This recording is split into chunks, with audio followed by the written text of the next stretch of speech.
Height বাড়ানোর জন্য যদি টানা 30 দিন প্রতিদিন এই 5টা এক্সারসাইজ করো তাহলে তোমাকে কতটা লম্বা দেখাবে।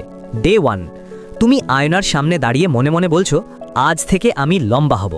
তারপর শুরু করলে ডেড হ্যাং 30 সেকেন্ড, কিন্তু 10 সেকেন্ডেই হাত জ্বালা শুরু, কাঁধ কাঁপছে, আর তুমি বলছো ভাই এটা লম্বা হওয়ার এক্সারসাইজ নাকি হাত ভাঙা ট্রেনিং।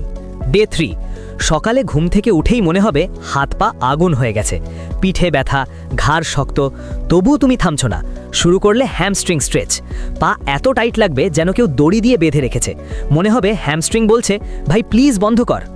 ডে 7, এবার এলো ওয়াল পোস্টার এক্সারসাইজ, মাথা, কাঁধ, পিঠ, কোমর সব দেয়ালে লাগিয়ে 30 থেকে 45 সেকেন্ড দাঁড়িয়ে থাকা। 30 সেকেন্ড পর তুমি বলবে আরে আমি তো সত্যিই সোজা হয়ে যাচ্ছি, শ্বাসও নিয়ন্ত্রণে, শরীর হালকা লাগছে, আর একটা লম্বা লুক দেখা যাচ্ছে। এরপর শুরু হলো ক্যাট কাউ স্ট্রেচ, স্পাইন ধীরে ধীরে রিল্যাক্স হচ্ছে, শরীর শিখে যাচ্ছে কম এনার্জিতে সঠিক পোস্চার ধরে রেখে কিভাবে চলতে হয়।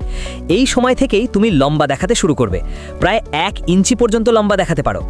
ডে 30, এবার এলো কোবরা স্ট্রেচ, পিঠ একদম টানটান, মনে হবে মেরুদণ্ড খুলে যাচ্ছে।